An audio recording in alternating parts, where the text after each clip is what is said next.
Just when you thought you'd finally seen all of the degeneracy disgusting YouTubers could ever cook up in their cursed kitchen, you get jump scared by a new outrageous, heinous act. To my attention that you, Zav Girl, have stooped to a new low. I never even heard of this one YouTuber there, Zav Girl, until a bunch of you started messaging me last night. Let's just be real. She did this for the fucking money. It was beyond disturbing.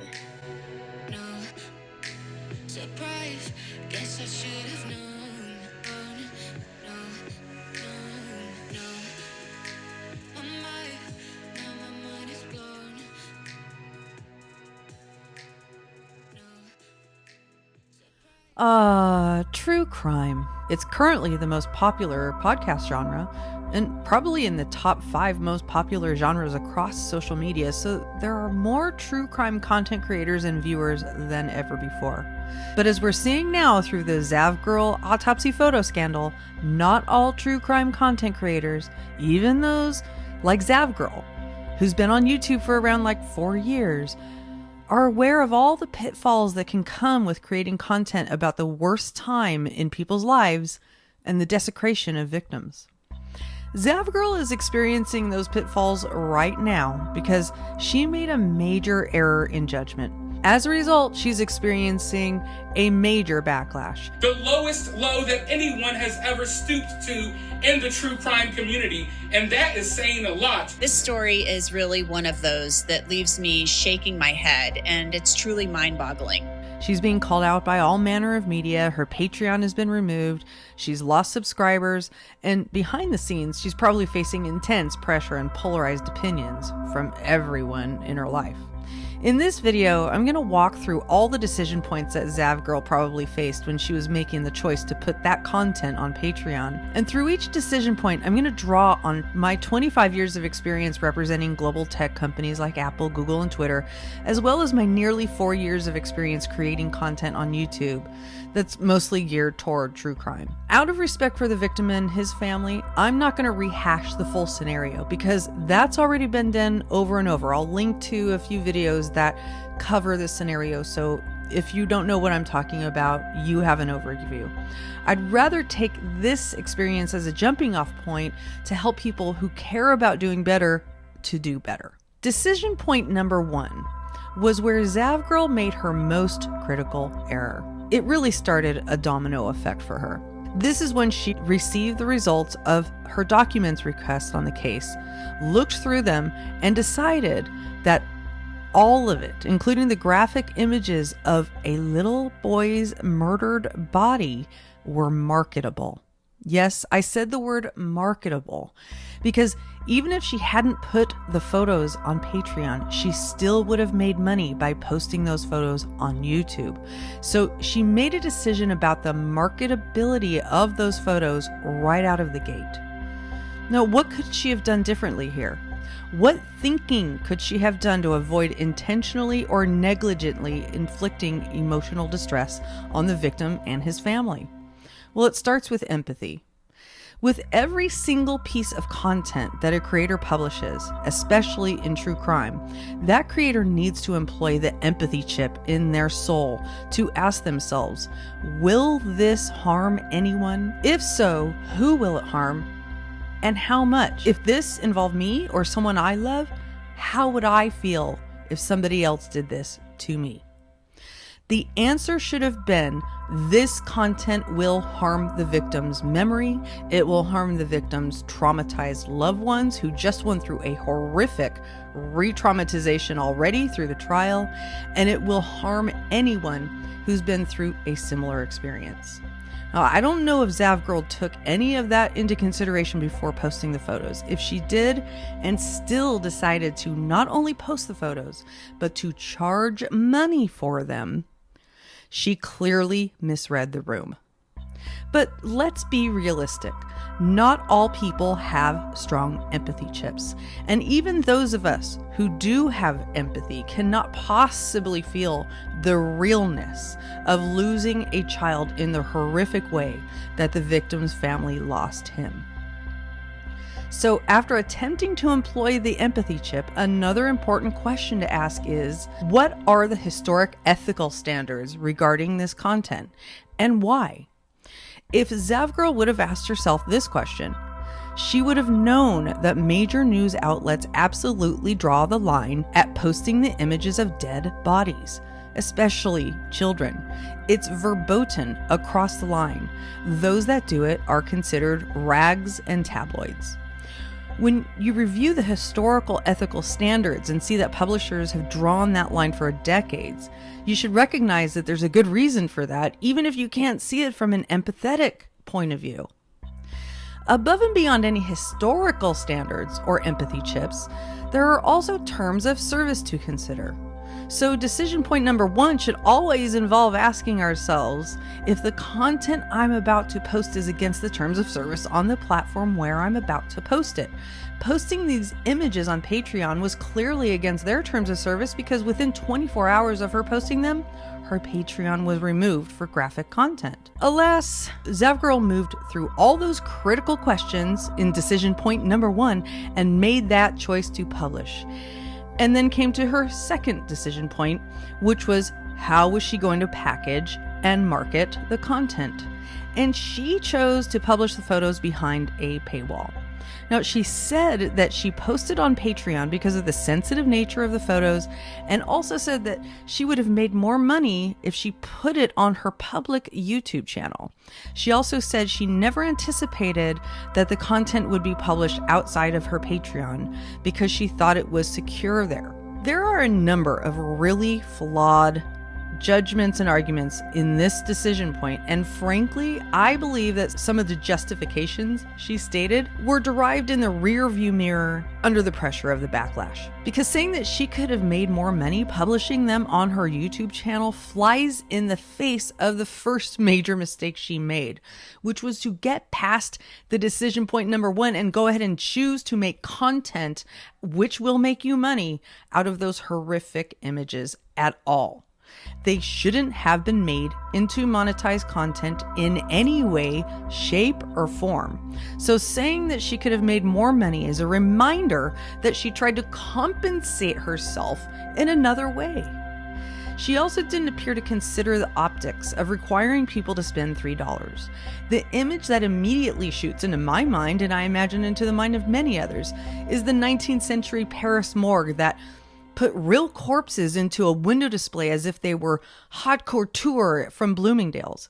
It also harkens back to circus shows that charged money to gawk at severely disabled people. We've moved past the days of putting corpses and disabled people on display in the real world, and there's a good reason for that. But since the internet is like the wild, wild west, there are few barriers to that exploitation, and there will always be greedy people who will exploit anything for a buck. Now, those of us who are not greedy and do not want to intentionally cause harm are left to rely on our own morals, values, and empathy. And if you don't want to end up like Zav Girl, you can see how easily humans can fail without clear rules and standards. Now, I'm also rather shocked that Zav Girl said she didn't anticipate the images being posted outside of Patreon. Let me make something abundantly clear right now. Everything you post on the internet, even if it's a private email, no matter how private you think it is, has the potential to be spread throughout the entire universe after you hit send, after you hit publish. Never, ever, ever assume that something you post will not get distributed elsewhere at some point. And you have to think before you hit send or hit publish, will the contents of what I'm about to hit send on hurt somebody? Who will it hurt? It has the potential to reach the entire universe. Who out there could potentially be hurt by this content? Now, unless you want to be Zav Girl, you must take this into consideration before posting or commenting anywhere, regardless of your current reach, your current subscriber count, your current view count, or whatever. Now, I know this takes a lot of impulse control and empathy, but that's a very, very, in fact, free investment into avoiding being the next Zav Girl. But if we're Zav Girl, we've already pushed past the first two critical decision points, and we've gone ahead and published that content behind a paywall, and almost immediately there is a backlash. This is where we get to the decision point number 3, how to monitor, think about, and respond to the backlash. This is another decision point where I believe Zav Girl made a few critical errors, and these errors are extremely common among people with little experience dealing with a public backlash. The first error was in judging the potential intensity and power of the backlash. When people hurt victims' families, especially people with big platforms, to make money, it just really, really gets me. What happened here has elicited an emotional response in me. I imagine it will elicit an emotional response in you. It was beyond disturbing. Beyond. Let's just be real. She did this for the fucking money. Now, to be fair, it takes going through a few PR crises to acquire a nose for how big a backlash can become before it goes through its full cycle. It's extremely tempting to either not react at all or to react too soon, and making either of these mistakes can make things worse when and if the backlash gets stronger. So judging the potential gravity of the backlash requires looking closely at the context. And another way to say that is to read the room. And I'm going to talk a little bit about how to read the room of the World Wide Web in the midst of a scandal. The first thing to know is that backlashes come in waves, and that the press actively monitors social media trends to mine their content. So the first wave of a backlash starts on the social media level, then rises to the online or local press level, then may rise to the mainstream press level, depending on its national relevance. In the internet era, these waves can all come in the matter of 24 hours. Now, if you're the subject of the backlash, your job is to not make things any worse than you already have, and to prevent the second wave from hitting, because after the second wave hits, it's virtually out of your control.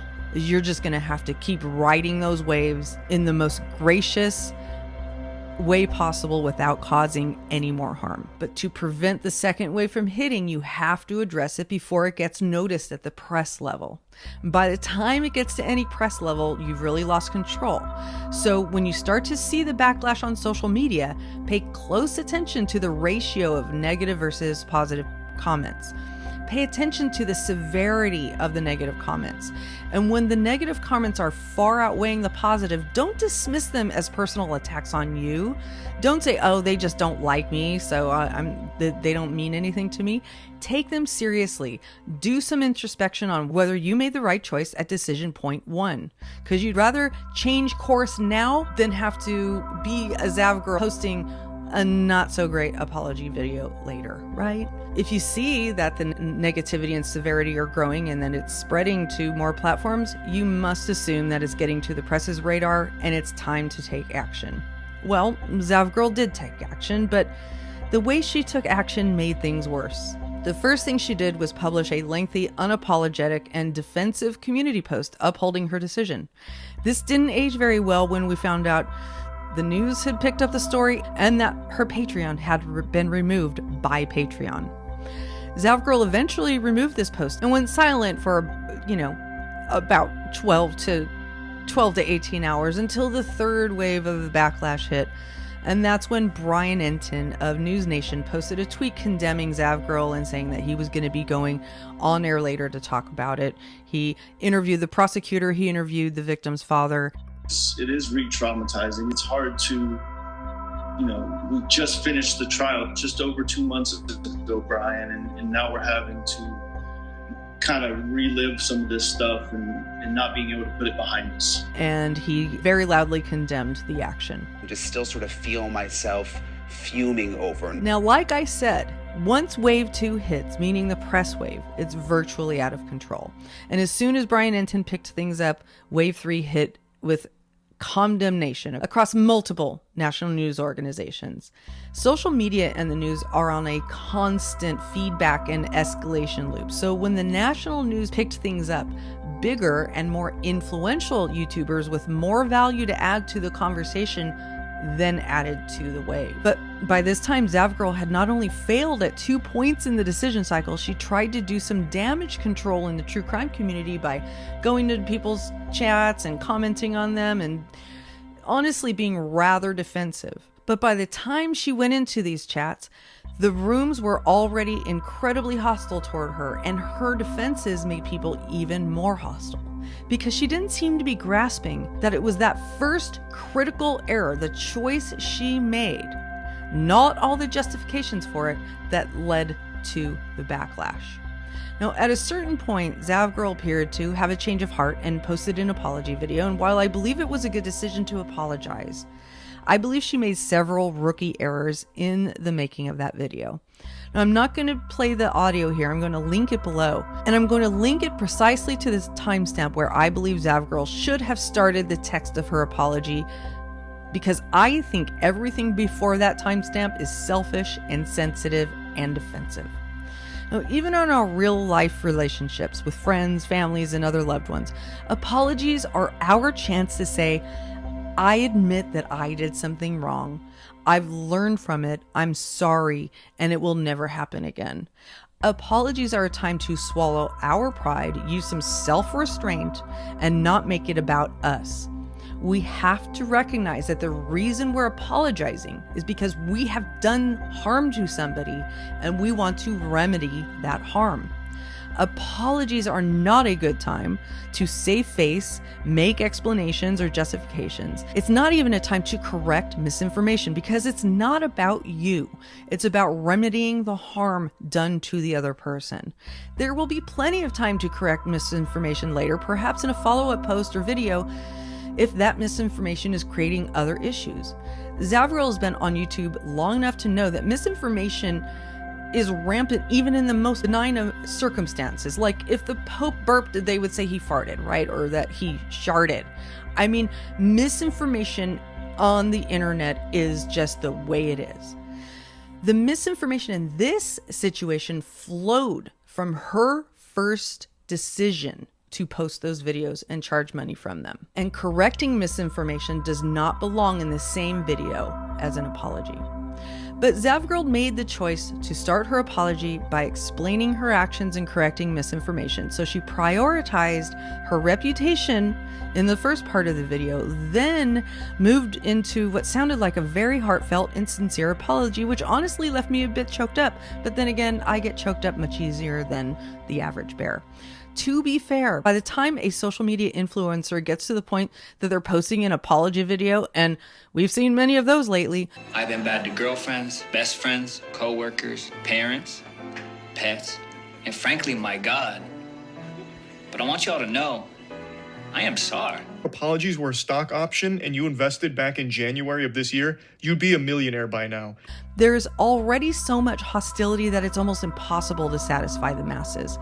However, an authentic, heartfelt, non-defensive, non-self-centered, non-face-saving apology could at least soften people's hearts and be the difference between whether they unsubscribe to your channel, stop their membership, or ignore your next video. We're on the tail end of this wave unless Zav Girl goes ahead and makes it worse and worse and worse. But this is just my professional opinion. This topic really isn't newsworthy anymore, and we should spare the victim's family more conversation about this specific case. Any more content that comes out of this should hopefully be reflective of how the true crime community can improve and do better and have better standards for itself. But being on the tail end of a wave does not mean that the decision points have ended for Zav Girl. The way she carries herself in the near future will be under a strong looking glass and higher scrutiny. People on the internet are harsh. So whether it's right or it's wrong, she's likely to get trolled about this for some time. In her apology video, Zav Girl said that from now on, because of this incident, she will always question her own judgment. And when she said that, I heard a great deal of shame in her voice. That's a very hard-learned lesson.